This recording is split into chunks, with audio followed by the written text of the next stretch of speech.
On this episode at Life at 8 Knots, we say farewell to the Dominican Republic and the beautiful island of Hispaniola. This was not our original planned route, but thanks to the routes laid out in Bruce Van Sant's book, The Gentleman's Guide to Passages South, we were able to have a much more comfortable, much safer, yet longer trip to the Windward Islands. Next, we'll use his book to plan our trip across the Mona Passage. In the book, he talks of large thunderstorms off the coast of Puerto Rico, deep water shoals that produce large waves and strong currents. And by anticipating these, we were able to cross the Mona Passage under motor sail without any issue. Once we reach Puerto Rico, we stop off at a few beautiful beaches on the south shore, and as always, make a few repairs before our final leg to St. Thomas.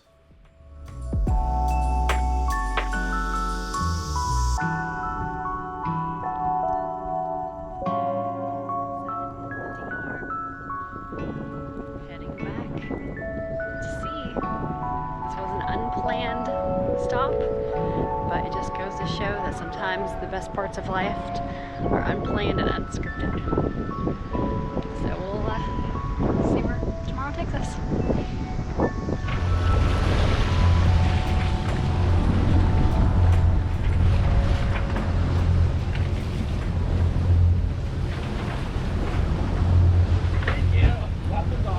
You got that on video. What? Brian rolling around on the fenders. I know you're lonely, but damn. Departing Ocean World Marina, the Navy came this morning and checked this out. So we couldn't leave last night. We had to wait there this morning. And another $25 US. No receipt. Vacation tax. Vacation tax. I think it was more in non-receipt money. That's what I'm gonna call it. Money you don't get receipts for than actual check-in money. So if we want to go to another port, we'll have to check back in and check back out and do that whole thing again. So I think we're done with Dominican Republic, I hope. And next stop, Puerto Rico. 3 days? 2 days. We'll see. Looks a little rainy. We'll make some water.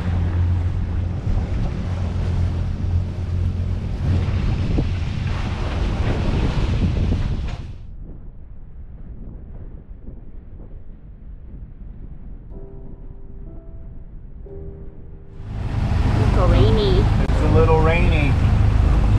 It's nothing. It was raining at 7 this morning. Puerto Del Valle. Looks like a fjord.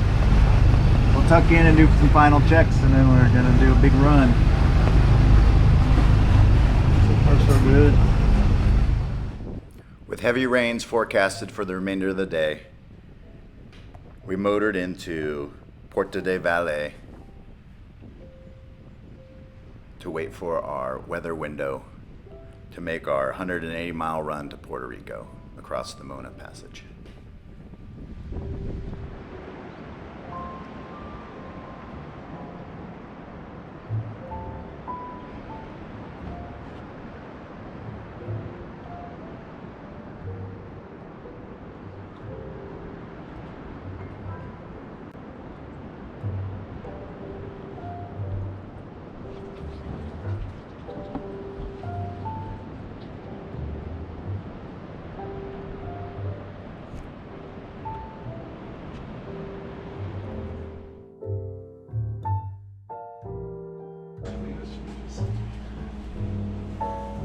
What's the plan? The plan right now, everybody's like, why are we just sitting here? We're sitting in the Dominican Republic in Puerto Del Valle. Oh my God, look out there. It's beautiful here. It's so rad. Well, our next run is 2 days to St. Thomas is what I have on the charts. And that's with a day/night crossing of Mona Passage. So what we're doing is this waypoint on the Mona Passage is north of this bank, and in preparation for either south around Puerto Rico or north around Puerto Rico, depending on weather, and to be there in the evening. Storms come off of Puerto Rico at 6, 7, 8 o'clock at night, and they come this way and this way. So we want to be north of those storms. So we're waiting out now, so at 24 hours from now we'll be north of those storms, and then from there I'll do another weather update and see if we go south around Puerto Rico or just rip across the north side. So hopefully with 2 days, 50 gallons, 2 days, 276 nautical miles, mostly motor. I hope that south comes in strong. We can do a little sailing. With this island effect kick in, it's been really weird. We haven't had this weather. It's rainy and the wind's spinning around. So I don't know if it's good to go or not, but we're gonna stick to the whole travel at night around the island. Off the island by 8 a.m. somewhere along this point. We're gonna get off the island before island effect winds pick up and head out to the Puerto Rico Trench. It's deep. What is that? 20,000 feet. We're not gonna go over there, but that's deep. That's it. And then we'll film tomorrow when I completely change that whole thing. We'll do another one. 'Cause tentative. All things can change. We went around the boat. We did oil changes yesterday. We ran them all night and then double checked them. Everything held oil really well. I didn't have to add any oil, and it's still real nice and clean. Bilges were a little wet from the rain, but not like all oily. So that's good. Sail drives looked as best as they can be. Topped that one off and whatever. And then I went around, and then Ryan's gonna go around and check all cotter pins, chain plates. That's it. The only thing I can think of is the fuel filters. We cleaned them, but that might happen again. So we know how to fix that. That's it. That's what I'm in my head. Okay, that should be good. We should be good. Oh yeah. So the river broke. We got here, it was like crystal clear blue water, and then it's rained a bunch. And then the river broke down on the end over here, up there, and turned the water a little brown. And we've just been spinning around. The anchor's underneath us now. It's going this way. Look at this place, Jurassic Park. We'll see if we can do it. Charlotte Amalia, 269.9 nautical miles. Averaging 5.5 knots. Hopefully this will hold out next couple days. Across the Mona Passage.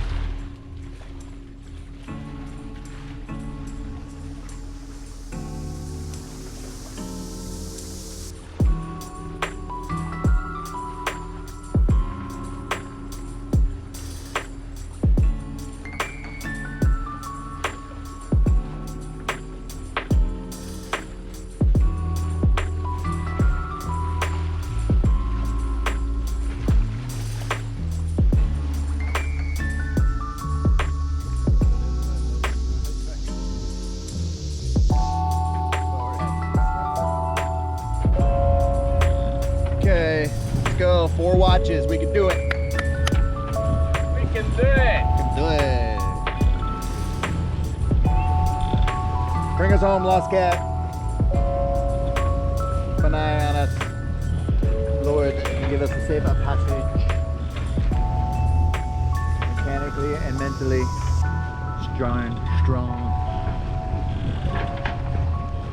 That's all we ask. That's all we ask, Lord. Get the spirit up. Our Mona Passage took us a little over 30 hours in arriving in Puerto Rico. We had to motor a little bit more than planned. I was hoping to do some more sailing, but mostly motoring. So first stop, fuel. and clean the fuel filters.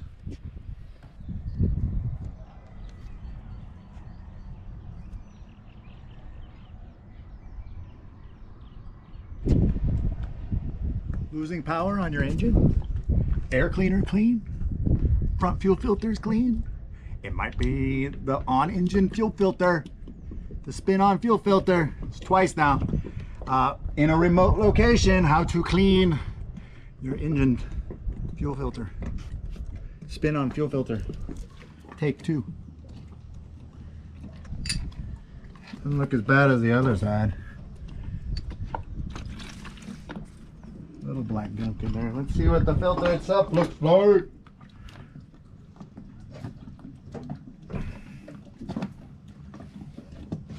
Yeah, it's a little dirty. It should be red like a Fram oil filter. So we're getting restriction in the filter, but the front filters I change religiously. This one I haven't changed ever, but because I've been so religious with the other one. This is nice. So step 1, scrub without spritzing your boat. Step 2, have your buddy pour diesel over the top to rinse. What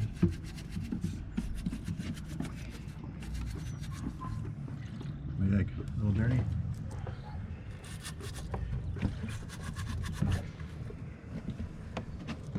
You ready? Yeah.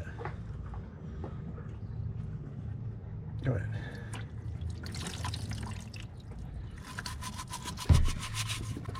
It's getting redder. All right. One other reason to get scuba certified. Compressed air is your friend. Go ahead.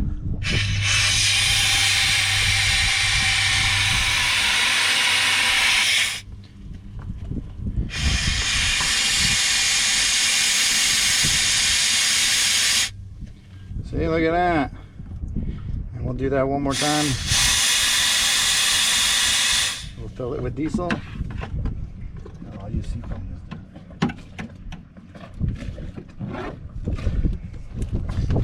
Cleanup's going to be the funnest part. What is that? Seafoam. Cleans and lubricates. Let's blow it out one more time. So when I put the fuel filter back on, I'll fill it with seafoam, put it in. So then the engine will just run on this stuff and clean and lubricate everything. See if we can get the black gunk out of it.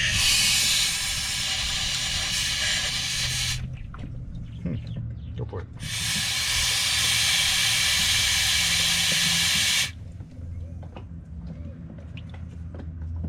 Looks better already.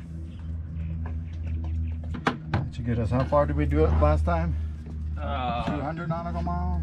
No, it was more than that. Because we were in Caicos. We're in Turks. We're in Turks and Caicos. So we've done it. We're in Puerto Rico now, and Just a week ago. yeah, and we've been running the whole time. So I don't have any biocide. I think we have biocide problem, or the fuel lines are deteriorating from the tank back. That's on the list. That's what we need. I'm gonna take a picture of it. And we'll put it back on and try and fill it as much as possible with fuel. But Puerto Rico.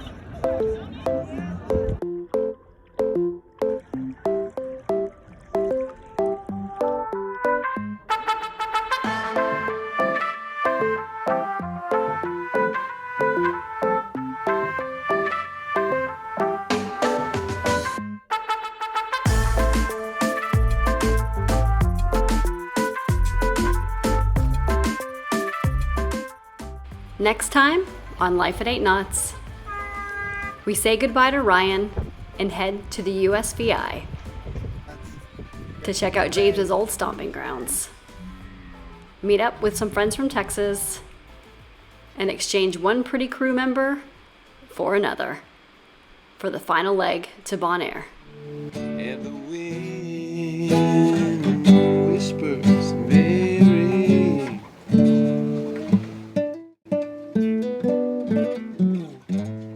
The broom is wearily sweeping